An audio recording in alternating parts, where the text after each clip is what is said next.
everybody. Welcome back to BoomX Beauty Beat. I am, so unbelievably thrilled to have Marilyn Wilson here. I think of all the interviews that I have this month, I was most nervous and excited about meeting her. I mean, I think there's like this kismet thing going on because I've read some of the stuff that you've done. You're an author.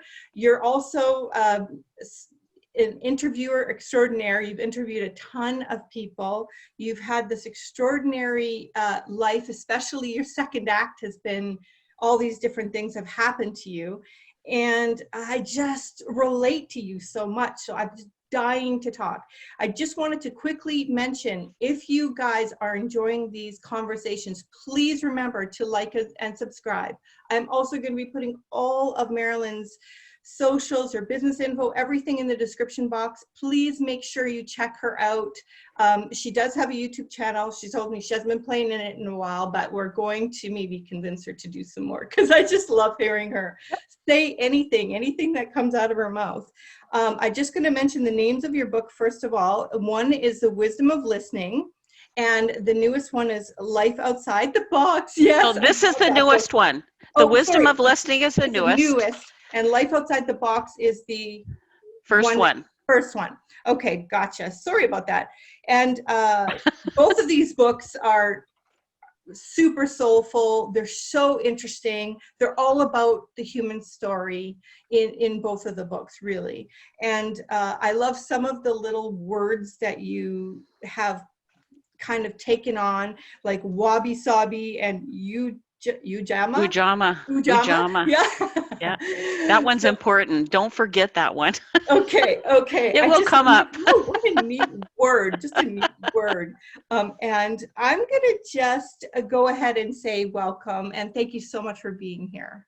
I am so happy to be here. This is so exciting. In our little pre-talk, I thought we're on the same wavelength. This is going to be fun. Get your seatbelts on, people. Seatbelts. Seatbelts. Get ready. It's going to be high energy.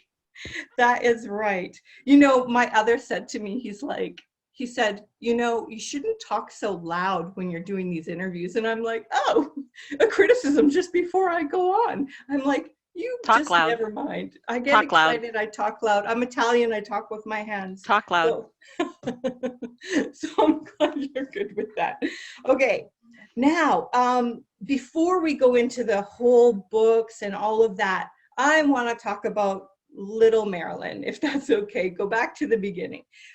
Your father was a minister in a small town in the Midwest, and just listening to you felt a lot like I did, like didn't feel like I fit in. I came from the Italian Sicilian. I didn't like to sew. I didn't like to cook. I dressed up in little suits going with my dad to the real estate open houses when I was little. I like business. I like different things. And it drove them all crazy because I couldn't fit the box. Little Italian chubby girl with huge curly hair. I just did not fit in, and I got bullied and stuff. So tell me about little Marilyn and your experience there, because I think a lot of people can relate to not fitting in. I think nowadays people forget what it was like. I was born in 1955 in Mitchell, South Dakota. Yeah. I never saw an ethnic person. There was one TV station, and you got through your antenna on the top. Everybody thought the same. Mm-hmm. Women had a very defined role. I was the only blonde child in a brown-haired family, and I was the girl, so sugar and spice and everything nice. My mother loved school and loved the church and loved playing, and I was going to follow her in her footsteps and be meek and mild and generous and warm and heal the world and play piano in church and marry a minister. And I was a natural feminist. I wasn't particularly drawn to religion because I was there was a lot of guilt involved. Yeah. And nobody has to say anything to kids. The book I'm reading right now, oh geez, I forgot the name of it. Anyways, talks about how by the age of 10, her mother said she'd changed. I think it was earlier than that. And I don't think anybody said anything, but you get the, oh, Marilyn. Be Yeah. quiet. Sit still. And I'm ADD. I wasn't super hyperactive, but my mind raced. Yeah. And they didn't know about that. So I couldn't sit still and I'd get yelled at from the pulpit. And I Mm. just couldn't feel it. And Yeah. everybody around me, I thought, as a child, everybody's moving through life beautifully and playing their parts in the play, and they all seem happy. So I'm broken. Obviously, I'm Mm. broken. And Mm. it came to the point that I just got really angry and I couldn't Mm. pretend. I never did anything to hurt my parents. I didn't go out and drink. I didn't do that. But I was just obviously not that beautiful golden hair religious angel that they had dreamed of. And so they had to grieve their dreams. Their dreams are Yeah. broken, and they didn't grow up. My mother grew up in a farm. My dad grew up the son of a minister. Half the people were missionaries and theologians, and they didn't deal with this. They didn't, Yeah. they had no skills to deal with this. So I was very lucky to have a couple friends in high school that I was close to, that I hung out with, because outside of that I was miserable and I Mm. was dying inside. And I left home at 17. I graduated a year early from school. I went off to university because that's the only way they'd let me go. But I just never fit in. I Yeah. didn't fit Did in. I you? was in Southern California going to school, and I was blonde and skinny, but I had no boobs, and Yeah. I wasn't into stars. I was really intense. I was worried about women and rights and the Vietnam War, and this is not what a good woman is. You're thoughtful and quiet, and you listen, and if you do it right, everybody around you is happy. Your Yeah. job is to make people happy. And Yeah. if people are not happy, Ah. if you're making them unhappy, then Mhm. you're not fulfilling your role as a woman. And I do think we still get, Mm. it's muted, but I still think that message is there today. Mm. And so it was when I fell into interviewing. I was 50 years old. My kids were bullied too, and so there was a lot of guilt with that. And I sat down. They said, "Find something to do, Mom." And I sat down on Craigslist, and some New York magazine wanted writers. They said, "Do you have any story ideas?" And I thought, well, I know a few fashion designers. So I sent some ideas and they were accepted. And I Mm. had no skills, no idea what I was doing. I thought, well, I got A's in high school That English. I'll takes probably that be takes some okay. guts. That takes some Well, guts I, to I speak don't think away. I don't think I thought about it. Yeah. One of my talents that gets me in enormous trouble that I'm trying to hold rein on to do it in a better way is leaping. I just know I'm supposed to move. I just know I'm supposed to answer this ad, but I don't really think it through, and I don't really have the confidence that I can do it afterwards. So it puts me in a Mhm. bad place. I'm at a Yeah. better place now. When I choose to leap, when I feel the need, I think about it. I decide I have the skills, and it goes better now. But back then I thought I was broken, Well, and I want to just I flung myself in. I just want to say like this, because there's a lot of people watching this particular channel that are in my age range. I'm 50. I turned 50 this Yep. in October. That's where the So change that's where you comes. started. And I when I used to do makeup on mature women, I thought they were so beautiful, like just the wisdom in their eyes. Like, you deal with all these young, little faces and stuff like that. That's great and everything. But the beauty I saw in their wisdom meant more to me. And I wished I felt that sense of confidence. And sure enough, when I started to come up on this age, you've changed. Something changes Yeah. besides the menopause and the hot flashes. Something else changes. And I think it's like you realize you're running out of time. You can't be playing someone else's game. This has to be your game. This is your life. And you've got to figure out what this is not a dress rehearsal.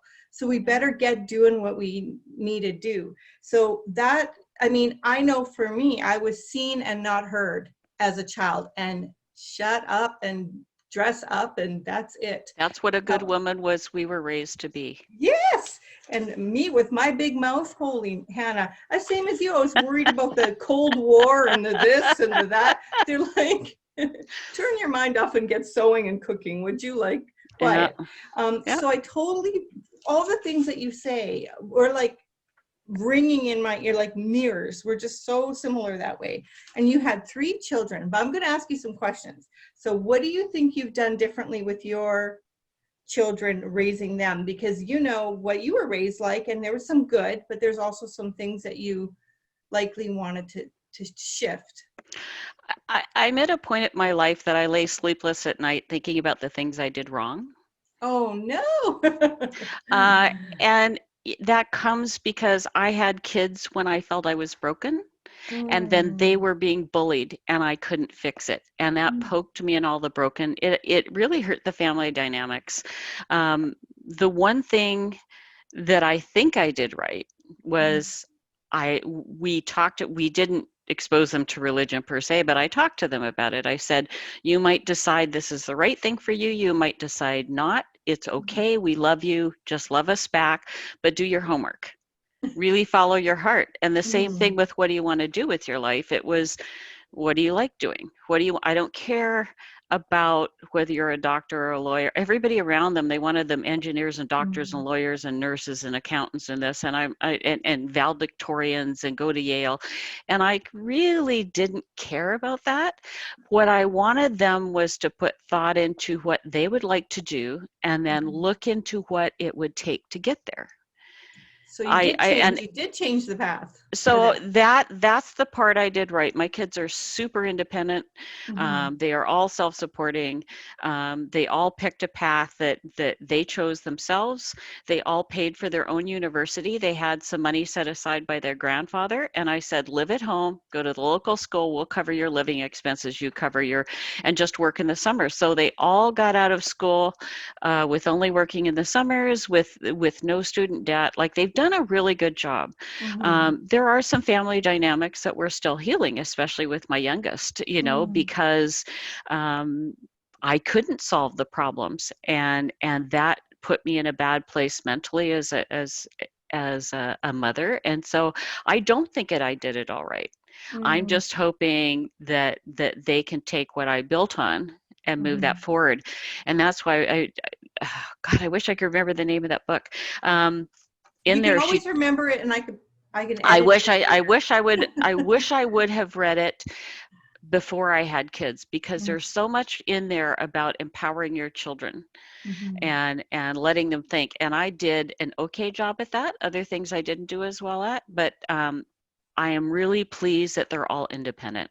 Mm. And at times they felt that I was unhappy with them, and it's taken, as they've been adults and we've had adult conversations, to say, no, I was trying to get you to look, Mm. to see what you were doing, to understand all the sides of it, and Yeah. you were making decisions without looking forward. Do uh, you still talk to all 3 of them? yeah, the two older I talk to a lot with. The younger one, who's actually close by, still, we're getting better. That's Yeah. going to be a long-term A little. thing, because he Mm-hmm. pushed the boundaries the most, and so we had Mm-hmm. the most fighting and the most this and that. So we just I found the bullying really put a wall between the family members as we all tried to cope. What And do you think so they were getting bullied for? Like, what was it that they were the getting? oldest one was not a man's man. Mm. He was slender, he was sensitive, he was smart as hell, but he had a learning disability, so he didn't always pick up the social cues. And Yeah. he had a whole bunch of talented elite athletes in his group. And Mm. once one is bullied, the siblings below are bullied. There was Oh, no reason for it. He was yeah. just not a man's man, and he wasn't an elite athlete. And in that group, that put the target on your back. You Mm. don't do anything to become bullied. You just, Yeah. I was just chubby. yeah, chubby. I was lucky I went under the radar, but I was in LA, and I was so white and I couldn't tan, and I was blonde. So I'm supposed to be tanned and boobed. Yeah. And I was serious, and I wasn't frivolous. And um, yeah, I was lucky that I went under the radar, because I would have been a perfect mark. Yeah. Just, Well, I just think, like, if I would have had, you know, my parents, my dad is Sicilian, so he had that. My mom was Canadian. She's kind of wild, kind of hippie-ish, kind of yeah, party-ish. She's passed now. And I know your mom has passed. I read about that. I'm so yes. sorry to hear about that. Yeah. But she would never, they would never have actual conversations. So just to hear you say that you were having conversations with your children, I'm envious of that. Yeah. So you can't be doing that. My dad died at 55, so we Mm. really didn't have conversations. My mother, I still remember when I was 30, I broke her heart. We were talking on the phone and she started talking and I said, I'm 30, Mom. This is not rebellion. Mm. This is who I am and I'm sharing it with you. Mm-hmm. I'm not going to change. I'm not doing it to hurt anybody. I'm just trying to be my best self. And she cried. Then you're not going to be in heaven. It's not worth going. Like guilt. and Heavy duty. and as life went on, those conversations got a little easier, but in her heart of hearts, she had so, like, I have no problem with religion. I have problem when they drink the Kool-Aid. Yeah. My life is not worth living unless you. That's Mm-hmm. not true. I am not responsible for my kids' lives. I Mm-hmm. am not responsible for my husband's life. I'm responsible for being the best person I can. And I love being a part and I love supporting them. But if they're making choices about who, my daughter changed her last name when she got married, and I had told her for years not to do that and why, and I'm a feminist, and I gave her all the statistics and where it came from, and she had to call and tell me she changed her name, and I almost had to walk away. But it is her right. Yeah. It is her right to do that, and it is not on my shoulders if that ends up being a good or bad decision. Mm-hmm. It's on her shoulders if that's a good or bad decision. She thought about it, she made the choice, she will live with it. And if it's a good one, great. And if it's not, she'll grow. So my mother continued to carry that burden that was typical of religion from when she grew up, that my job is to save you. And I don't save you, I'm not doing it right. She did do it right. She did her best. Mm-hmm. Exactly. You know, and I felt bad for her that she couldn't let go and just enjoy me. One of my older friends sat with her one time, she was my mother's age, and said, you know what a good person your daughter is? You must be very proud. My mother was, I was wondering that. I was wondering if she had the chance to see you kind of blossom the way that you have. Do you think that she's seen it? um, a little. A little bit. It was just starting. I was Mm-hmm. interviewing. I was sort of finding my way, but I was still pretty stressed. I didn't know what I was doing, and I didn't have a lot of confidence, which slows you down. Um, Interesting enough, my first thing, I answered a Craigslist ad from a New York magazine. So I have to give the background. Yep. And they accepted 2 articles. And at that first interview, I listened to this person for 2 hours tell her story, and I only heard a fraction of it. I had goosebumps from head to toe the whole time. Bells are going off, and I thought, this is it. This is what I want to do. Now, the writing didn't come as easy. Yeah.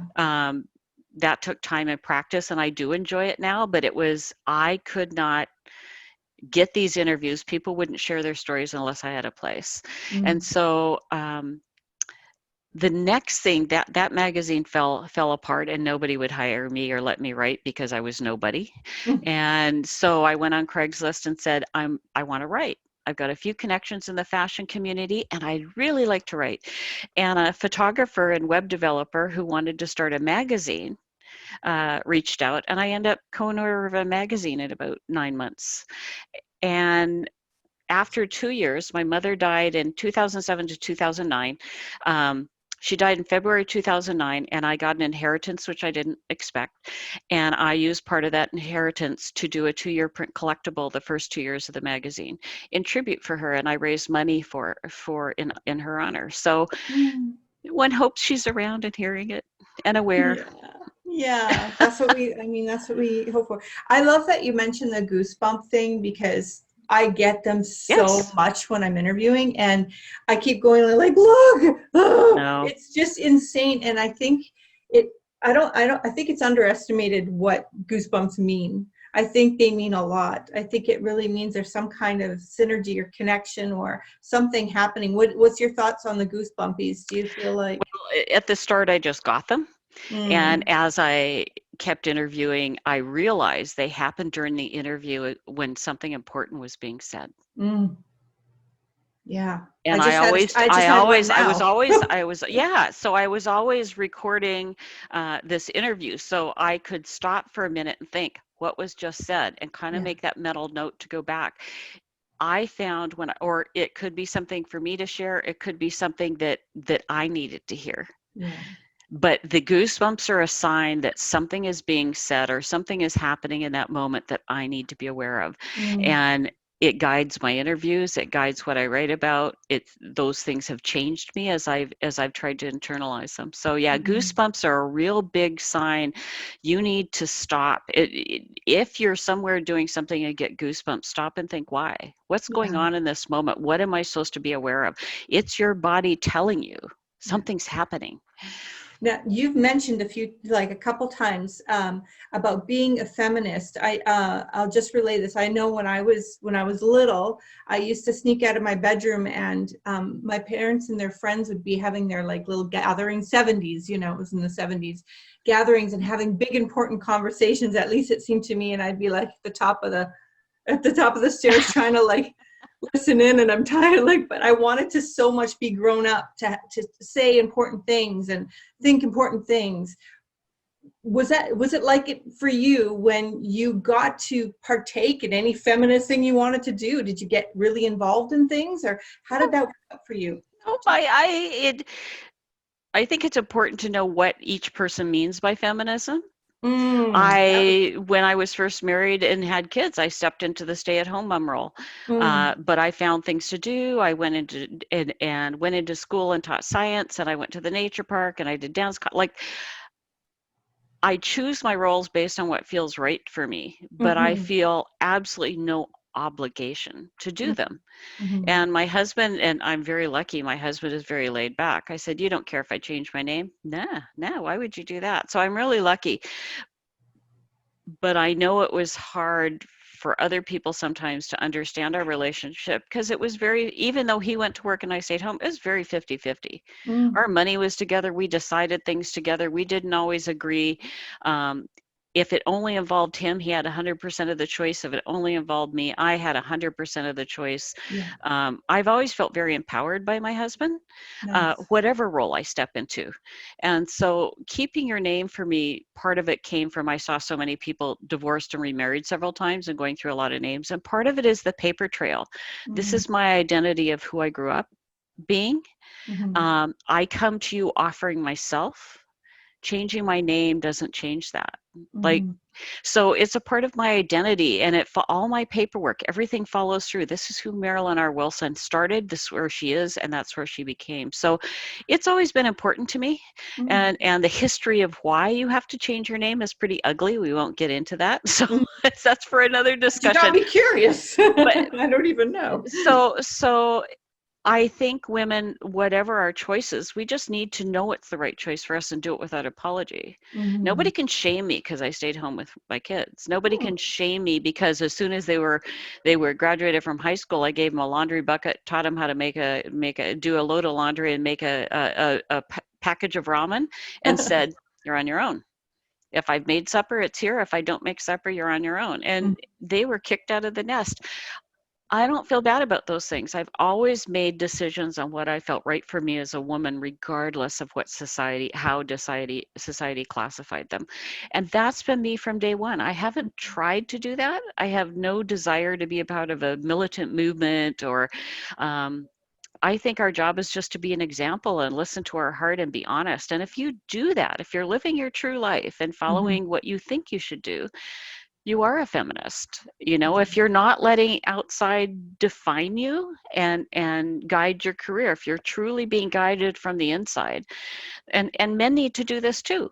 They're told to be the protector, to bring home the bacon, buy the house, take care of the finances. That's not their job either. I do, how did we split it up? I do the daily bills and stuff. He handles all the investments. Where's the money? How are we doing? No, but we've split it up that way so that we both have a feel for how the money is going. Yeah, Um, that's a good idea. we each have a little bit of money of our own set aside, inheritance. It's from our parents that are just Yeah. ours to decide what we want to do because they came from our parents. But I feel very free in this relationship. Mm. That was important to me. Hmm. But when the feminist label has come to stand for so many things, and feminism is about freedom. It's about the Hmm. freedom to choose. But I want to see women choose not based on what they were taught growing up about what a woman should be. Yeah, good point. And Yeah, we make these choices thinking it's us, and it's the little tapes in the back of the head going, "Oh, don't be so loud. Oh, yeah. don't be so intense.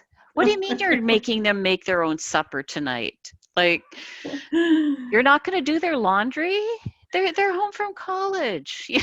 It just Yeah. it's okay to do those things for people if we Mhm. want to do it out of Yeah. generosity. It's not okay. My oldest son has been in Colorado for several years now, and he's had health issues. And when he comes home, it is a joy to cook for him and to bring him snacks and to do Mhm. things for him because I don't get to do that. Right. If he lived here, that's not what would happen. Yeah. So it's okay to choose to do those things as you understand it comes from freedom instead of from requirement. Yeah. I almost feel like sometimes in my generation it's swinging to another pendulum where women are expected to do everything, Yeah. to bring home the majority of the money, to do all of the other things, and then the load is overburdened and Yes. men are not picking up their half. And I know in if I think about the men in my family, they really are led by strong women who have actually more of a stronger financial role in the family. And like my brother's a stay-at-home father of two small children. Like, it just blows my Good mind. for him. No, Good for it is good him for for him. defying and doing what felt right. Yeah, and my father, you know, also ended up choosing a strong woman. So but I find right now in my generation, I find it's hard for women because if you have another man, like some of them are single because they can't find a man that can handle their strength. Yeah. That's another problem. When you're Yeah. a strong woman, they get a little bit intimidated by that. So you really have to find a good match. It sounds like you did. It sounds like Oh, I you, got lucky. I just literally fell in it, took a leap of faith. I had only known him a year. We'd never lived in the same city, and I got married so I could move up here. I was scared to yeah, death. yeah, I But bet. but I really, really, really trust my heart to tell me. I really trust my heart to um if I can shut out the noise. It's my head that goes, "You're not good enough. You need to lose Mm, weight. Oh God, look at the wrinkles around your mouth. Um, I can't get another book finished. I can't," like, the negative Nelly is still up there. yeah. Um, so it's being able to shut that off for a little bit and just sit here. What feels right? Hmm. It's called Untamed by Oh, you Glennon haven't. Doyle, and Woo. and she talks about, like, even before she started meditating, learning to sit. She used to shut herself in a little closet for 10 minutes, Hmm. and when she started, her mind was bouncing off the walls, and eventually she learned to slow down and sort of sink in, and she called it a knowing, but I call it feeling your heart.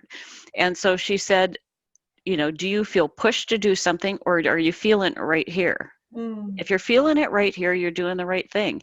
And men need to do this too. We're talking more to women probably now, but it's we as a society are brought up on TV, what we see in the neighborhoods, our parents are. I mean, when I had kids, both mothers, my mother-in-law and my mother, constantly said, "Well, maybe they don't want to breastfeed anymore, or maybe they're not being sharing enough. They're not very kind kids." Blah blah blah blah. Maybe if you do this, they would. And not one of them ever stopped for a minute and just said, "You're doing a really good job. You got great kids." I got Yeah. that from other people, but I never had a mother say that. So my daughter just had her first baby in February, and at least once a month I say, "You are a great mother. You're doing a great Oh, job," because we as you women are. don't tell each other that. No, we don't. You're right about that. Is that your first grandchild? Yes. Oh, congratulations. Yeah. How's it feel to be a grandma? Great. Yeah, I want loving to I it? want a kitten caboodle. And unfortunately, Oh, she's across the country, and I don't oh, think I'll have a lot of grandkids, and that's life. But I'm done having kids. I'm ready to nurture and support my kids having families. That's Oh, what a gift. But yeah, no, I just how many times congratulations. has a woman said to you lately, wow, you're doing a great job? And how many times have they said, I love your podcast, but if maybe you should change the backdrop? Like, we do it from a place of love, supposedly. We want to help people. We want them to be successful. We want them to get better and reach their goals and have the money. And sometimes all these people really need to hear is, good job, you keep doing it. We'll get there. I gotta say, I've been feeling like just nothing but love bombs coming my way since I started this. So That's good. it's the most support I never felt that from my family, but I'm sure Yeah, feeling it from this great group of women. good. Like they're just feeling like newfound friends and unbelievable experience. Like I would love if you came to Victoria, we could go for I will. lunch and just I it'd will. be fantastic. Now I want to just bring up, you have probably many mentors. One of them meant a lot to you, which was Julie Salisbury, I think. Is she the one that first helped you start writing? Julie is the one, my magazine I'd folded, my partner and I just reached a parting of the ways and the magazine folded, and I had not taken the time to build any personal branding. Mm, Everything was the magazine. So I went dark for about 6 months. I hit rock bottom. mm, And I finally thought, well, I'll write a blog for 6 days, 6 weeks, every day, mm. something. I wrote about throwing up and just stupid things and said, okay, I want to keep writing. So what does this mean? Maybe books. And then I was sitting in a women's thing and she talked about writing books. I don't know what she said. I started crying. Oh, I just said, this is it. mm, So, bless her heart, she held my hand. I had no confidence. What should mm. have been a 6-month project took 18 months of self-doubt, and I was so surprised. One of my friends, who's a photographer, after it was all over, said, I said, I can't believe I finished. She said, I always knew you would. I said, how could you know and I didn't know? So I had a lot of support. Um, and so Julie is the one that walked me through that. That's And awesome. since then, the one that has probably taken all the pieces, and the next one in line has been Sue Dumais of Heart Led Living. So Mm, I quote her a lot in my book. She took what I've learned and taught me more, I guess. It's about listening to your heart and letting go and how your head tries to get in and mess things up. And so yeah, I'm lucky. Every time one mentor I never had a mentor because I knew they wouldn't like me. I was broken. Something's wrong with me. I'm not a real woman. And so when Julie was, I mean, I know I frustrated her, but she walked me through it. We got there. mm. I went, wow. And then Sue dropped into my life. She was a fellow author. I couldn't even sit next to her. It was like I got vibes. And Energies. it took me a year to join her group. And I remember the first call I was on with her. I think I cried the whole time. So Aw. that settled down. So Sue, they're both still in my life. They still support me. Will there be a new mentor come along? I don't know. I'd never had mentors till I was willing to accept that they wouldn't tell me what to do. They wouldn't tell me I was broken. They would just take where I was and lift me up. Wow. Probably as your vibration, what I'm learning from these women, as your vibration rises, you start meeting higher and higher and higher, guardian angels to take you Yeah. to the next place. I wanted to touch on, because I know that I come up on this as well, is ageism. Yes. Ageism Yes. is it's a topic I've been dying to just kind of get in there with somebody who can relate, because I know that starting a career at 50, I mean, I wouldn't call what I'm doing maybe a career. I'm calling it a project. I'm a project person, but I don't know what it's going to evolve into. But starting anything new at 50 plus is, a lot of women are needing to do that at this moment. What could we talk about to them that would give them, to get ageism out of their head and to give them the push to do something? Because ageism is brutal, especially in the beauty industry. Holy moly. It's Holy moly. That's a big topic.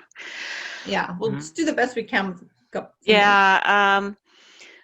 What I personally found, because when I first stepped out, it was a fashion magazine. I was the only older woman in the room. Mm, And I didn't know how to dress. I wasn't brought up by anybody who knew how to dress, and I really looked out of place. I learned, but I also was asked to step out of pictures, and my pictures Oh, never showed up. they And I would didn't. have, what was really fun was when I had writers that worked for me that ended up on TV being interviewed, and I never was. I couldn't get Oh. that door open. I'm not sure I knew how to get that door open either. I like it's not on them. I'm just Mhm. saying I I'm not ashamed of my age. If somebody asks it, I give it, but I never put it out there because assumptions get made ahead of time. So what Mhm. I found myself was I had to make my own doors and walk through them. Mhm. Like I answered the Craigslist ad, that magazine folded with my literally the magazine I'd produced the articles stalled in the printer's place. They ran out of money and nobody would find me. And I tried for a year and I tried to open doors, and finally I just went on Craigslist and I connected with somebody that I didn't get paid, but it gave me the opportunity I needed. And Mhm. then when that folded, I started thinking of things, but I was going places and listening to people. And when another door opened, I walked through it. Mhm. I have the most control as a writer of anything, and it hasn't been lucrative for me at this point. I could work much harder on that. At my age, how many hours a day do you still want to work? Because I was doing 17 Mhm. hours when I was doing on the magazine. Oof. So that's not the life I want at this point. So right now where I am, and 2020 has been the perfect year for this, is thinking about how much time for work, how much time for me, and how do Mhm. I best use those work hours to move forward, to move better forward. I've kind of Yeah. stalled out this last year while I think about it. What do I want the next 10 years to look like of my life? Mhm. Um, And it's and kind I'm of not like, sure yet, but there are so many ways to open the door. So with you, you're starting a YouTube channel. That takes right. effort. It takes time and Yes, it it does. takes commitment and it takes commitment. And that's why I haven't been doing the videos yet, because I almost need to shoot like 40 so I know I'm good for 40 weeks. I need a solid idea. Um, but for any woman who is looking at it, first you need to really decide where you're going and make sure that's what you want to do. If Mhm. it's a hobby that makes you happy, do it as a hobby. If it's Mhm. something you want to be lucrative, then you really need to research that. What knowledge do you need? You need mentors in place. You need to ask questions. Follow somebody around through their day. Mhm. Um, how financially can you move into this? You might have to Right. do it in increments if you don't have money. So it's really about research and making your own, opening your own. You got to build those doors and open them yourself. Where in your 20s, sometimes you fall in it and it comes great. At Mhm. 50, the opportunities come, but you often have to build your own door and walk through it. You often have to take more charge of your career and more charge. You have to be willing to talk to people. You have to be willing to network. Um, Mhm.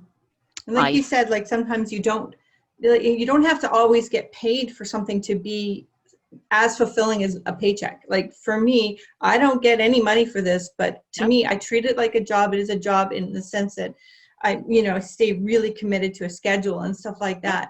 But the reward internally is paycheck for me enough. Yeah. Like that, and so whatever makes your heart sing, if it is Bingo.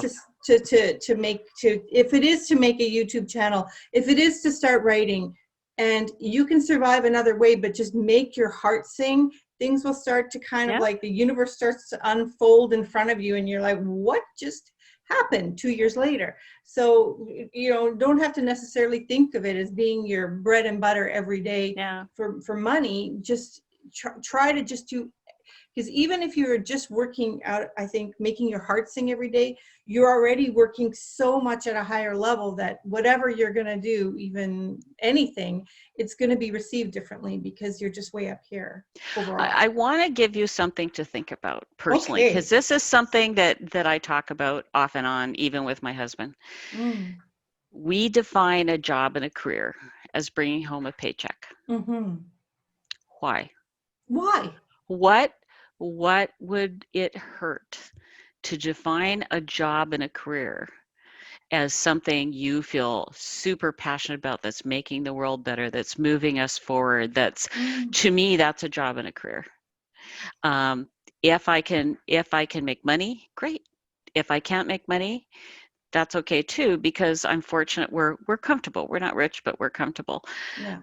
But if I need to make money, Mm-hmm. I don't need to stop what I consider my career to make money. I have really untied those two words. It's important to me that people understand a paycheck does not define a career or a Oh, passion. A paycheck defines a job. yeah. And a job can sometimes be what you need to embrace the career you want. That is a It's mic drop. This is a mic drop yes. moment. Did you guys all hear that? Your career does not have to be. You say it one more time. The career. A career is not defined by a paycheck. A Ah, job is defined by a paycheck. A career is what you do that makes your heart sing, that lifts the world up around you, that you're passionate about, is something you love to do. And you can have a job and a career. And sometimes your job and career are, if you're really lucky, are the same. I know artists that are doing very well at both. But for me, the career and the job have always been separate. And for some reason, that resonates for me. I mm, don't feel the pressure of how many books have I sold this month. If mm-hmm, I choose to give 10 away to raise money for charity, I don't feel bad, because what's important to me about my books is the message. mm-hmm. It's giving wings to the stories of others, and it's giving wings to the wisdom that people have shared with me. I'm sharing, people have filled my pockets, and now I'm trying to fill yours. And that is a career. Well, And if I get rich doing it, great. And if I don't get rich doing it, it doesn't change my definition of what a career is. My truth is this is my career. oh, And can we follow I this? got goosebumps now too. I'm freaking out. I'm freaking out. It's like, this is such a climax moment. I don't want to. Let's follow this up with a bit of an excerpt, if you're up for it, from Sure. your book, and then we'll wrap things up, because I So don't think we can say it better. I think now, that's good do as you it remember gets. at the start I said this interview was for you? Oh, I knew it. yes, you did This say that. interview is for you. Yes. You did Okay. say that. I'm So so full of goosebumps. I'm going to need a. I love sharing stuff like that. I just Okay. love it. It was a total mic drop moment. Mic drop. Um, because we talked ahead of time and I thought this was the direction this might go, I picked a part from a chapter that really talks about how interview changed me, how it changed me. It was like my therapy. And which book is this one from? This is the second one. Okay. Okay, I'm just going to tell you, the first one, Life Outside the Box, is 10 mini bios of people I Mhm. interviewed. So Mhm. each chapter is standalone, and they're all completely different. The whole point of it is to show how different everybody's paths are. And every one of those people defines success differently, and every one of those people is happy with their life. So that's what the first book about is, but it's third person. The second book, I share a bit of my journey, and Mm. it's wrapped around the things I learned from people and from life during that time and why it affected me so much and brought me Okay. to these moments. Okay, so Wonderful. this is what, right as I'm beginning to realize that I'm not just listening to people and helping them, that I'm being changed. Okay, Mhm. let's see if I can do this. The people I interviewed shared freely about their own insecurities and how they moved beyond them or were working through them to embrace their own passions. Each were living their life in their own unique way. And here comes the part that stunned me: without apology. One day it happened. All the small bits of wisdom I had been receiving came together as one voice to offer me a new life lesson. Uh, For so many years, I had accepted the outside world's truth that I was broken, that I needed to be adjusted and fixed. Suddenly, I was given a different viewpoint that turned what I thought were negatives into positives, worthy of being nurtured, embraced, and cherished. My racing mind, my intensity, my passion for others, my foot in mouth, my lack of pretense, and my total unconcern with social expectations were what made me unique. These traits weren't meant to be hidden or changed.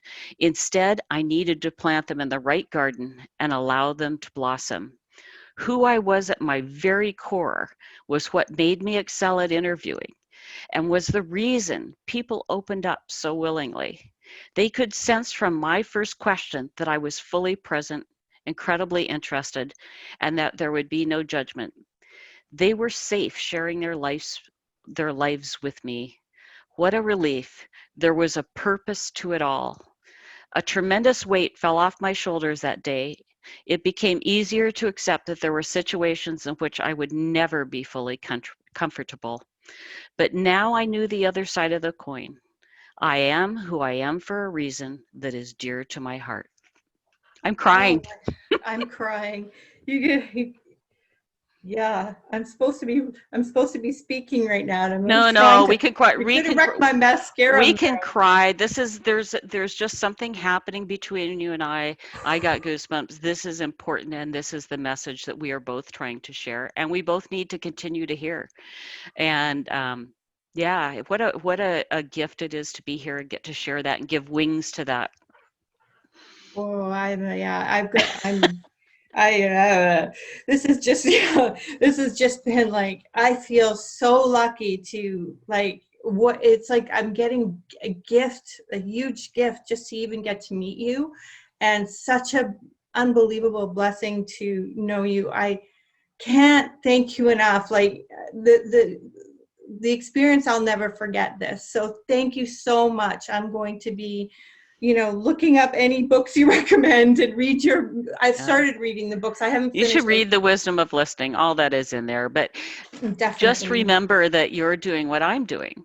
You're getting pieces of gold handed to you, Yeah. little bits of wisdom from people's pockets, and you're handing your pieces of gold to other pockets. In some interviews, it's going to be more one way or the other, but that's what these conversations are about. It's about sharing our pieces of gold, because sometimes something very new comes out of it. Yes. Well, I for one would love if you started up your YouTube channel, but that's your journey. You do what you do, whatever you feel.